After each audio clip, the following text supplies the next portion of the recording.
First in high definition from the station on your side, this is WAVY News 10. Two Accomack County firefighters are recovering at home after someone stabbed them and shot at them early Sunday. The man accused of the crime, a Virginia Beach police officer. Turning Aside's Katie Collette has been working this story all day. So, Katie, what did you learn? Alveda, Officer Bradley Colas is accused of the crime. A Virginia Beach police spokesperson tells me Colas is still new to the department and serving his probationary period. As for what this means for his future on the police force, I'm told some questions still have to be answered before that can be determined. Sunday morning along Langford Highway in Accomack County, police say 23-year-old Bradley Colas wrecked his car. Emergency crews rushed to the scene and two Atlantic volunteer firefighters tried to help him. That's when something went wrong. Investigators say Colas became combative and stabbed both firefighters who have 50 years combined service under their belts. The firefighters fought back, hitting Colas in the head, and that's when police say Colas grabbed a gun and started shooting at the firefighters. Luckily, he missed. When state police got to the scene, they say they saw Colas walking away with a gun in his hand. Troopers quickly took him into custody. Colas is now in the hospital facing charges of malicious wounding of an emergency medical care provider. It didn't take long for investigators to find out Colas is a Virginia Beach police officer. However, he was not on duty at the time of the crash. Department spokesperson Grazia Moyers tells 10 on Your Side the 23-year-old graduated from the police academy in August of 2011. She says all new officers must pass an 18-month probationary period, which Colas is still on. Because Colas is in the hospital right now, he hasn't officially been arrested and charged. And until that happens, Moyers says she can't speculate as to what any of this means for Colas's future on the Virginia Beach police force. Now, I asked state police if alcohol or drugs were a factor in the crash and what injuries Colas sustained in the accident. They tell me they're still working to find those answers. In the newsroom, Katie Collette, 10 on Your Side. And we reached out to Colas's family in New York, but they have not returned our calls. State police also declined our request for an interview, saying this is a criminal investigation. A boat flipped over in Back Bay near Pungo, sending two people to the hospital. Rescue crews say that doctors are treating both men for hypothermia. From Chopper 10, you can see the bottom of their boat floating in the water. It flipped over around noon. Apparently, it got tangled in a fishing net. The men had a cell phone, and they called for help. The water temperature, 49 degrees. We saw some winter weather this morning. Yes, a viewer sent us this picture from Gloucester. You can see the flakes falling, but they didn't really stick around. 10 on Your Side, Chief Meteorologist Don Slater standing by. So, Don, we didn't see a lot of snow on the south side, but it definitely feels cold enough to get some more flurries. It does feel cold enough to get some flurries, and temperatures right now are basically in the 30s, around 40 degrees, so it really got cooler in the afternoon, too. However, I think we're almost done with this. You can have a look at Super Dopper 10 Live at some of the rain in green, snow in the blue color. You can see it pop up every now and then. There are a couple of stray rain showers still out there on off to the west, but nothing very, very much at all. And we've obviously seen our skies clear off just a bit throughout the region. You can see these streaks of cloud cover that remain through the area. Winds are going to drop during the overnight hours, but temperatures are really going to drop as well overnight. They'll bottom out at around 24 well inland, 32 degrees near the coastline, and it'll be sunny and chilly coming up for tomorrow. Now, a little bit on what our temperatures have been doing. They've topped off around noontime into the upper 40s, but then they dropped again during the afternoon hours. You can see it, same thing going on for Newport News today, and again around 40 degrees right now, but with the wind gusting to around 20 miles an hour in the Hampton Roads area, stronger winds along the Outer Banks. Here are the temperatures, and now again 39, 40. Now here are the wind chills. Again, you can see those wind chills are basically here. They're the wind chills. They're basically around 29 to 34 out there right now. It's cold. It's early March, and it feels like it, a lot like it. We'll tell you more about our improving weather in just a few minutes. 39 dead. That's the lasting aftermath of Friday's tornado outbreak across the Midwest and the South. And now, 3 days later, survivors in some of the hardest hit areas are also dealing with snow as they try to rebuild. NBC's Jay Gray is in Henryville, Indiana. A blanket of white can't hide the dark reality of what's happened here. The splintered wood, shattered glass, and twisted metal still pushes through the snow. And so do survivors. We'll have to work through it. We don't have a choice. The soggy and cold conditions have made the effort a bit more difficult, if that's even possible. You see, when you've lost everything, 4 or 5 inches of snow doesn't really make that much of a difference. Still, somehow, in all of this mess, families are finding important pieces of their lives before the storm. We found our homeowner's insurance policy. Completely dry and was buried in some rubble. Started digging and there it was. It's hard to believe that anything can be found when you see the magnitude of the tornado. This home video provides the first glimpse of the massive EF4 twister that ripped through Henryville, pushed by swirling winds of at least 170 miles an hour. The battered remnants of Henryville High School are evidence of that power. The roof peeled away to reveal a gutted building with books and work scattered for miles. But the lessons so many have been forced to learn over the last few days don't come from any classroom. I felt the whole house just get sucked straight up into the twister. And then I blacked out. Jason Miller does remember pulling his neighbors from their trailer into his house right before the storm hit. The family of 5 did not survive, including little Angel Babcock, removed from life support late yesterday. I went over to the neighbors, brought them over into my house, and then they died. And you know, that's just that's very hard to accept. Grief that so many are dealing with as they struggle to somehow make sense of all that's happened here. That, like the cleanup and recovery here, is going to take some time, especially difficult when you consider how early this storm hit. There are still 2 full months left in what has already been a deadly tornado season. Jay Gray, NBC News, Henryville, Indiana. A grand jury says there is enough evidence to proceed with felony charges in the case of a girl kept in a cage. Investigators in Gloucester County say Brian and Shannon Gore kept their daughter in a crib made into a cage. Prosecutors say they fed the girl, who was 6 at the time, through the slats of the crib and allowed her to sit for days in her own feces. The Gores remain in jail without bond. We have calls into the Norfolk Police Department to find out what caused a newborn baby's death. Police responded to a call on Saturday morning saying a 1-month-old baby stopped breathing. They raced to a house on 29th Street. When medics arrived, the infant was already dead. Investigators say they haven't determined what caused his death at this time. We've also put in calls to find out if anyone will face charges for the death of a 5-month-old boy in a Husky, North Carolina. Police say baby Ashton died of blunt force trauma to the body. Someone called 911 last Tuesday, and paramedics took the baby to the hospital where he died. 10 on Your Side spoke with Ashton's mother, Paris Pope. She told us she left Ashton in the care of his father and his girlfriend.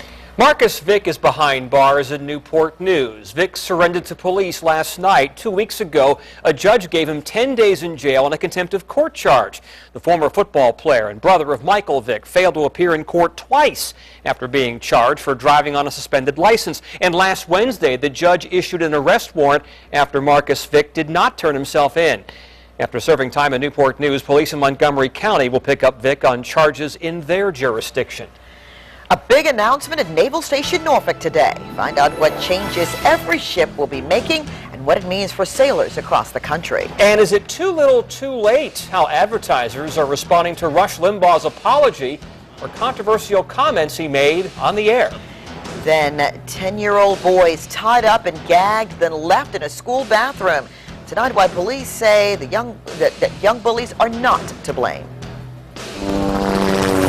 You're watching WAVY News 10 at 5 with Tom Shad, Nicole Ribas, and Super Doppler 10 Chief Meteorologist Don Slater.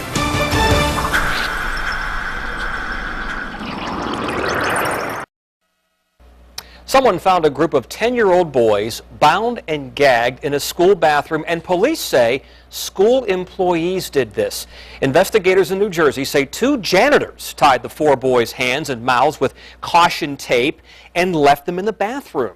They say the janitors even took pictures of this and on their cell phones. The boys weren't hurt, and prosecutors are investigating. The men are suspended from work, but they aren't yet charged. A 4.0 earthquake shook San Francisco this morning. Nobody was hurt, and there haven't been any reports of damage, but people did feel the quake and aftershocks from Santa Rosa to Santa Cruz. That's a 130-mile span along the coast. Rush Limbaugh makes a living taking verbal shots at Democrats, but now the conservative radio host has crossed the line for some Republicans and advertisers.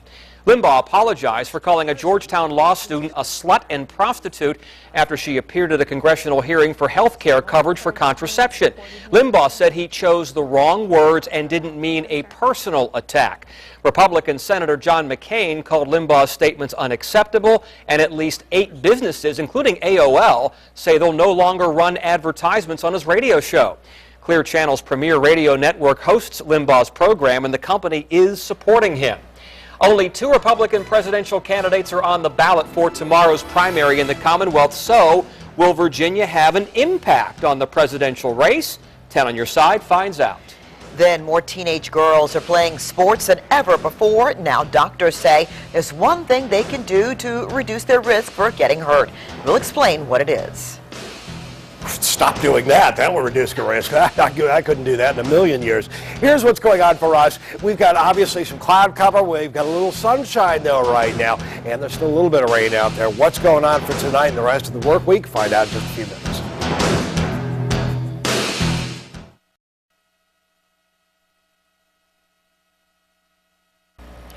Have you noticed anything different about television today? Oh, usually we're bombarded with ads from presidential candidates the day before Super Tuesday, but not so much this year. It may appear the candidates don't care about your vote, so should you even bother? 10 on your side, Stephanie Harris asked that question to a few key political players. Steph? Well, Tom, it is true. Virginia is basically a bystander in this election, according to the pundits. We'd pretty much have to stand on our heads to get the country to take notice. And according to one expert, maybe we should.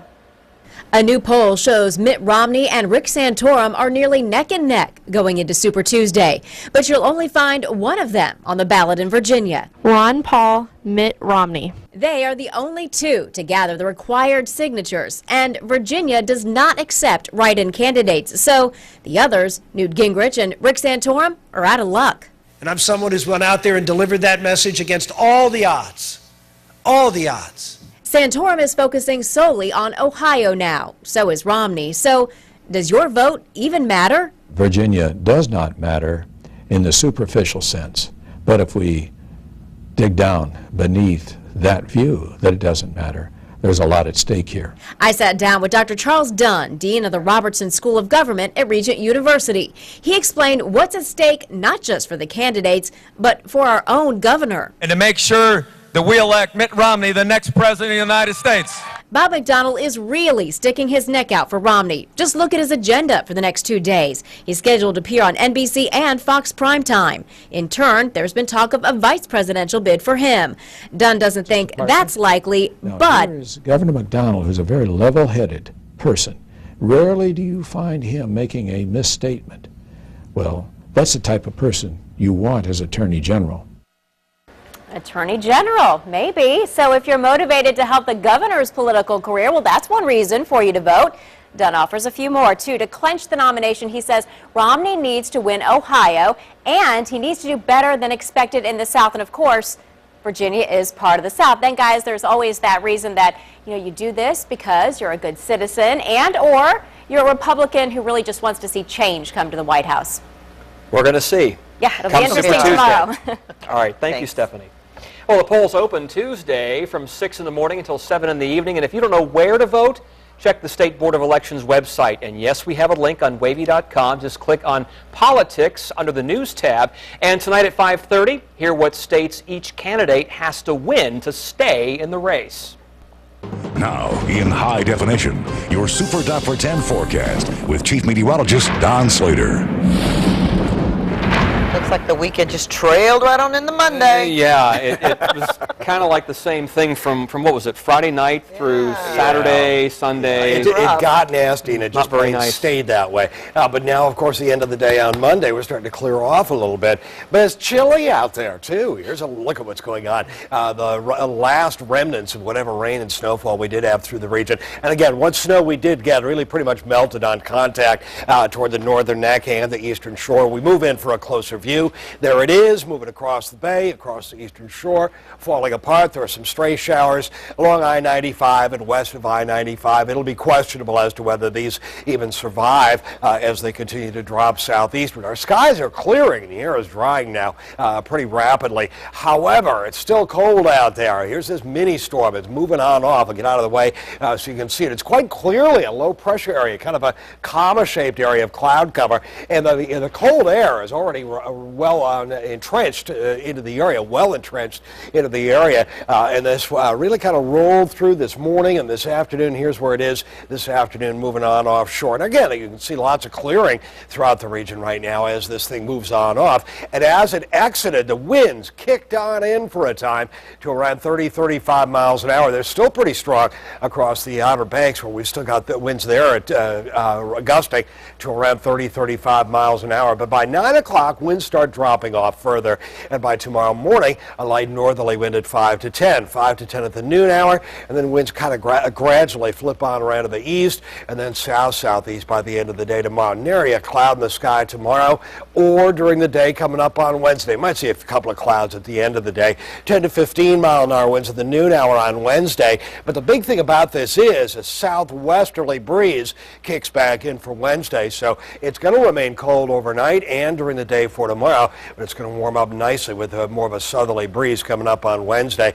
This goes back a couple of hours. You can see our skies beginning to clear off quite nicely, and there are these streaks of clouds still through the region, which could contain a stray sprinkle or two. But the temperatures right now, very chilly, upper 30s to around the 40-degree mark. We had 49 earlier in the afternoon, but dropped like a rock about 4 o'clock in the afternoon when that northwest wind really kicked on in. Now, our low temperatures early this morning, upper 20s to mid-30s. How are we going to do tonight? Even a little bit cooler, 27, 28, 34. Now, the bulk of this wind at 15 to 20 is going to be on the Outer Banks, rolling right on through the Outer Banks. And again, that'll hold the temperature up just a bit there, but inland areas are not likely to see as much wind. Same thing goes for the south side. More of a breeze for Norfolk and the north end of Virginia Beach. Kind of messed up the arrow there, but you got the idea with that northerly wind. Farther inland, not much wind, and temperatures drop as low as around 24 to 26 degrees into some inland areas, especially the rural areas overnight. For the peninsula areas, 27 to 29, Middle Peninsula, Northern Neck, Eastern Shore, around 26, 27. Again, same thing goes. Nearer the water's edge, there'll be more of a breeze during the overnight hours at 10 to 20 miles an hour. Tomorrow, 47, that's our normal, pretty close to our normal temperature for a high temperature during the middle of the winter. But then we're right back up there again, above normal. Normal is around 54, 55. It'll be 62 on Wednesday, 68 on Thursday, low 60s again with a few light rain showers on Friday. And look at this, it's already time next Saturday night to spring forward. Well, credit card companies may have forgiven millions of dollars of debt during the recession. Find out why Uncle Sam is now making those same people pay up. And you heard earlier, Super Tuesday is tomorrow. Find out which Republican or what each Republican candidate needs to do to stay in the race.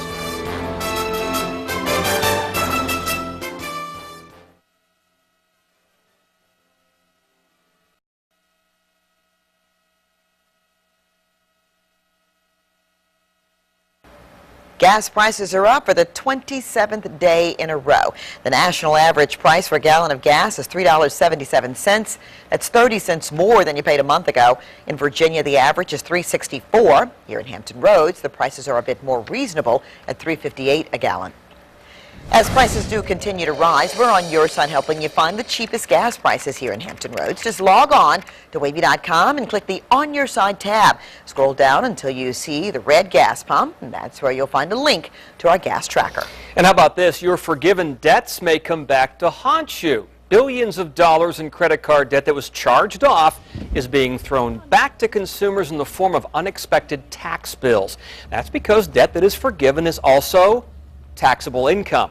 Many borrowers don't even realize that until they get the 1099-C tax form from their forgiving lender. The IRS projects that creditors will send taxpayers nearly 6.5 million 1099-Cs this year alone. And did you know a doctor or a hospital can really hurt your credit even if you paid the bill?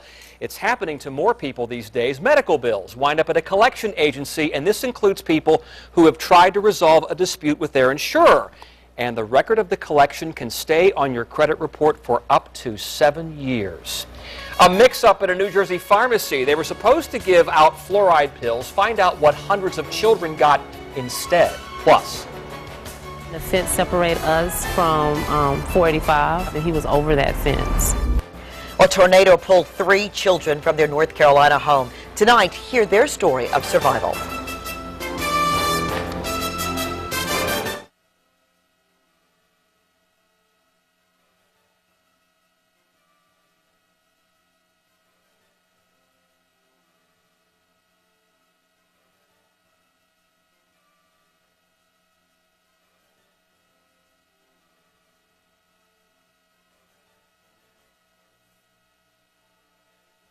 We'll expand a pilot program.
Talk about a medical mix-up. In New Jersey, a pharmacy is trying to get in touch with patients who may have gotten the wrong medication.